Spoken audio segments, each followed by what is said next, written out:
In the time before Yukon people, there was only Crow, so says the story. Flying around, Crow grew tired of the dull and empty land, and so he set about creating Yukon as it is today. Crow created the mighty rivers, streams, and lakes, dropping fish in them, which he knew could be used for food.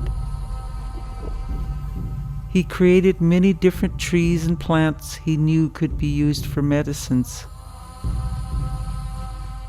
He created the mountains and the valleys, dropping the animals he knew could be used to feed families. The last thing Crow did was create the people of Yukon.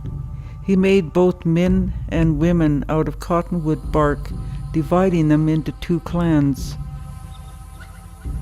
Setting the people around his campfire, Crow said, "You are going to be on my side of the fire, and you will be called Crow people. You, on the other side of the fire, will be called Wolf people." Crow made one extra Crow woman, but the Wolf people were jealous, so Crow gave her to the Wolf clan, making them both equal. Crow then told the people, "Now Crow will only marry Wolf, and Wolf will only marry Crow." This is just one of the stories of creation told by our people. It has been passed down from generation to generation for thousands of years.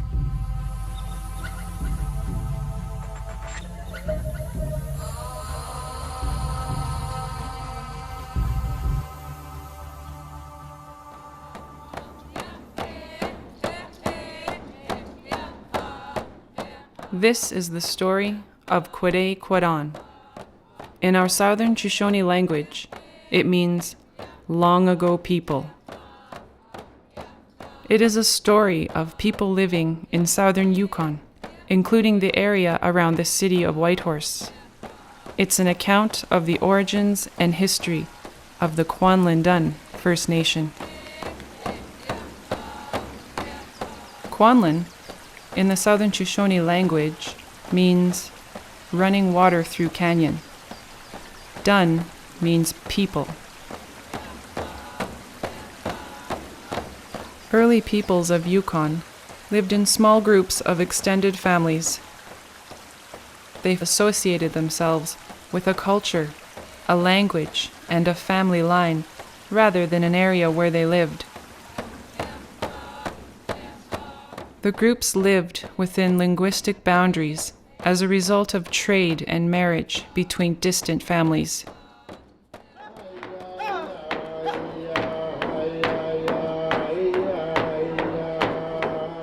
For the past millennia, there have been 9 distinct Aboriginal language groups in Yukon. Inuit is spoken only in the Yukon's Arctic. 7 languages are of Athapascan origin: Gwich'in, Han, Northern Tutchone, Southern Tutchone, Upper Tanana, Kaska, and Tagish. The distinct Tlingit language is spoken in parts of southern Yukon.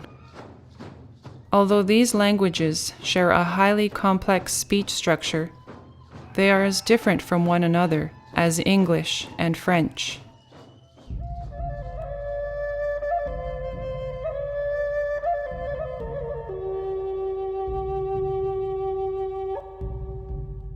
In the days of long ago, the territory of the Kwaday, including the areas now referred to as the Southern Lakes and Lake Labarge, was originally occupied by the Tagish Kwan people. We share our lands with our close friends, the Ta'an people, who take their name from Ta'an Man, or Lake Labarge. Through time, the Kwanlin and Ta'an Kwachon territories were used by people of Southern Tutchone, Tagish, and Tlingit descent. Together, they form nations of diverse and unique multicultural societies. Kwanlin was a special area for fishing salmon and a meeting place for the Tagish Kwan and people of other First Nations who came to trade with them. Kwanlin was known to all people traveling the river as a pullout and campsite, as they needed to portage the swift water of the canyon and the treacherous rapids downstream.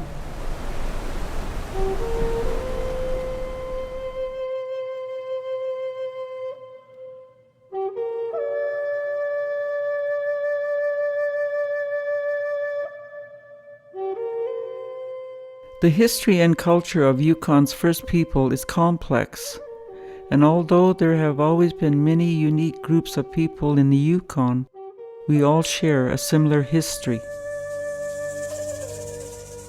The life of our people living in Yukon long ago can only be imagined by people of today.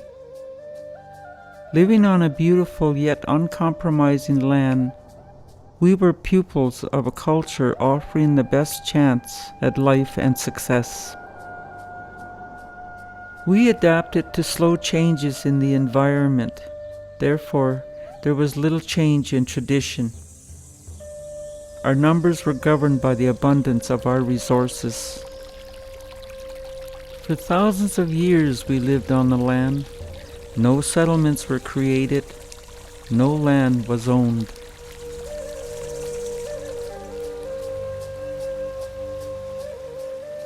Our ancestors living in the Kwanlin area have always had a strong cultural relationship with the Yukon River. The Great River was a primary travel route, providing the means for a diverse trade network between different groups. Our people navigated the waterway using rafts and boats built from trees, bark, and moose skin. The river provided for our people. It was the lifeblood of our ancestors living along its course.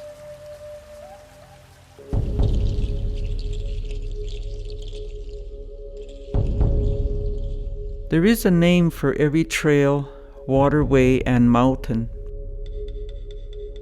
These landmarks carry descriptive names and often evoke legends and stories of those who spent time at that place. The people used locations and events in place of dates as a way to arrange and define memories of their past.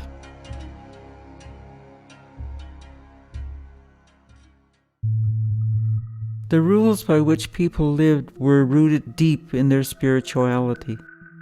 They understood how the many things existing in their universe were related to one another. Our people knew of many animal spirit powers.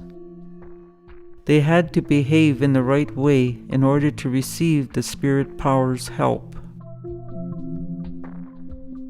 It was common for our people to wear animal skins as amulets, to ward off evil and encourage good luck.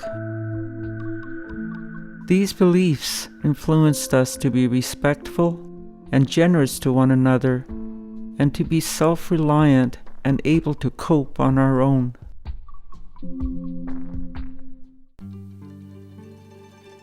Word of mouth or oral tradition is what sustained the very identity of our people. Family history and knowledge of the land and its resources were the subjects of many stories told countless times over generations. Song and dance were also retainers of history, used to give accounts of special events and to express feelings. Wherever our people traveled, they carried a profound understanding of their culture, the land, and how to live on it.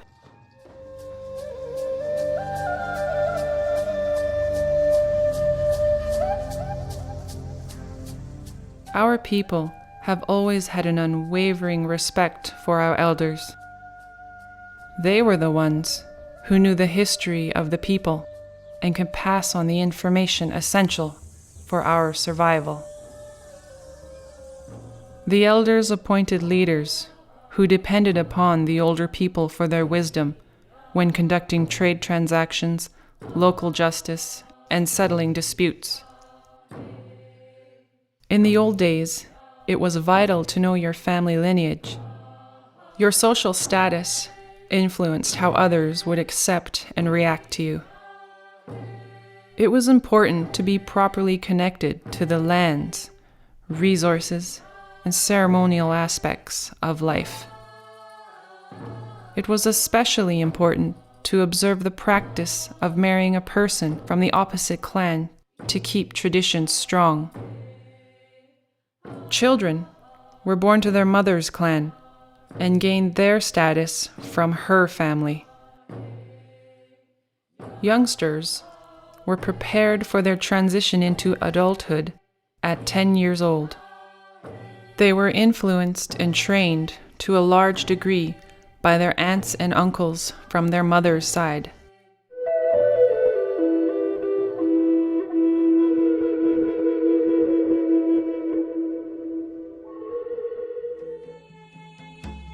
Important and mysterious figures in our communities were the medicine people. Individuals were often blessed with strong spirit powers to remedy specific problems or ailments. They were called upon to heal the sick and foretell the future. Many medicine people could obtain the spirit of an animal to help them enter the supernatural world and obtain solutions to problems afflicting the group.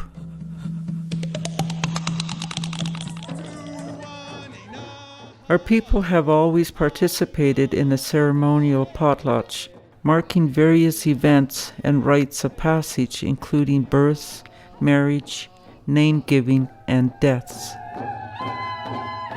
Usually held in the summer months, the potlatch was a time for trade and social interaction. The common memorial potlatch occurred no earlier than 1 year following the passing of an individual. Like other Yukon people, we were a true hunter-gatherer society, nomadic by necessity. Our ancestors traveled throughout their territory, harvesting available resources in accordance with the seasons. All members shared in the work. Everyone kept busy. Their efforts were essential for the group's survival.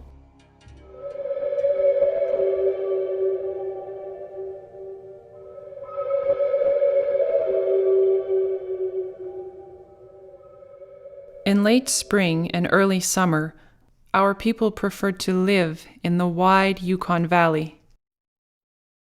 The diverse ecology allowed all members of the group to participate in the hunting and gathering of a wide variety of fish, wildlife, and plant foods.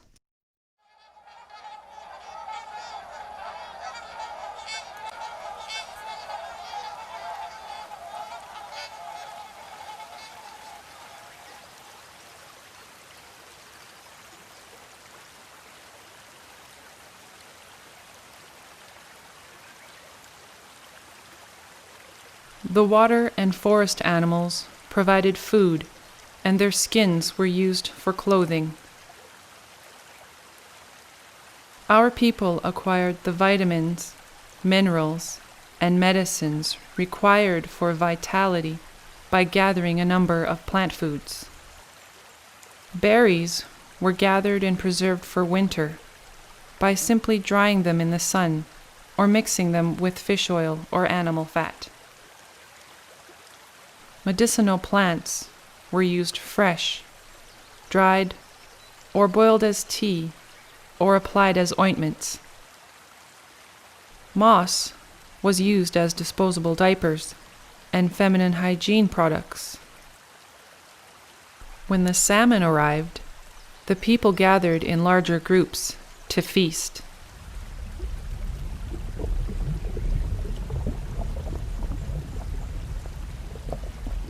The fish were caught at Kwanlin with spears.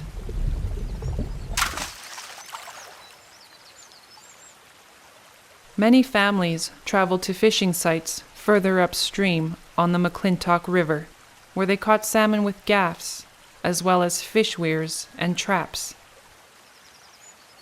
All fish were dried under smoky fires and stored for later use.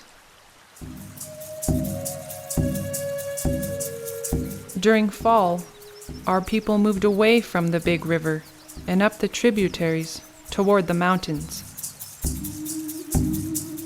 Animals would be intercepted at known locations and harvested in numbers supporting the size of the group.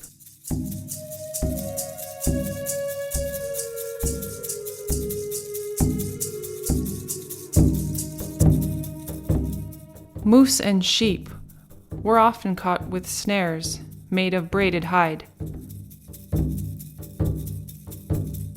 Hunters also hid in blinds and ambushed their prey as the animals foraged or were herded toward them by other members of the group.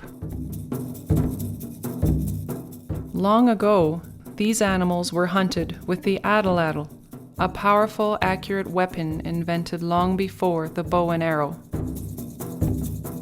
The device consisted of a throwing board with a hand grip at one end and a short spur at the other. The spur was fit into a notch at the end of the dart and thrown in an overhand sweeping motion toward the prey. The meat of these animals was often dried and cached for use at a later time.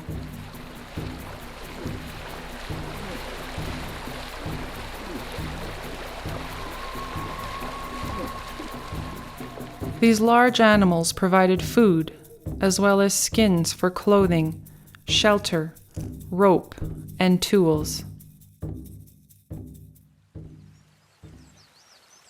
Animal hides were tanned by a series of steps: washing, drying, stretching, and scraping. The last step was smoking, which prevented the hide from becoming stiff if it became wet. People hunted and gathered many items other than food. Implements critical for survival were used every day. Worn out, broken, or lost, these goods were acquired on a regular basis by visiting known locations where they could be found, or were traded for with others from another area.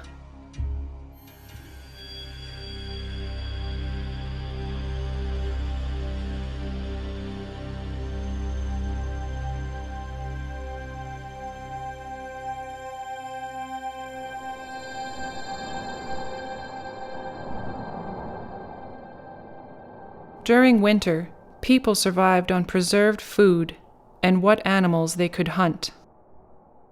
They often lived near large lakes, as it was only fish that could be readily found.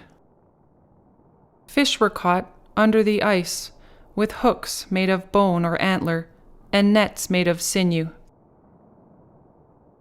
It was often this access to fish during winter that guaranteed the survival of the group. Without it, poor health and even starvation became a reality. It was at the lakes the people waited for spring and the renewed life the warm weather brought with it.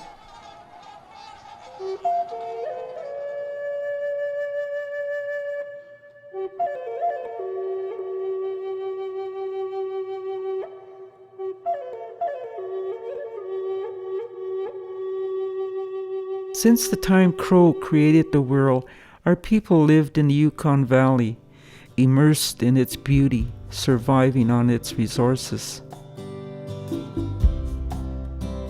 The river provided us with the necessities of life.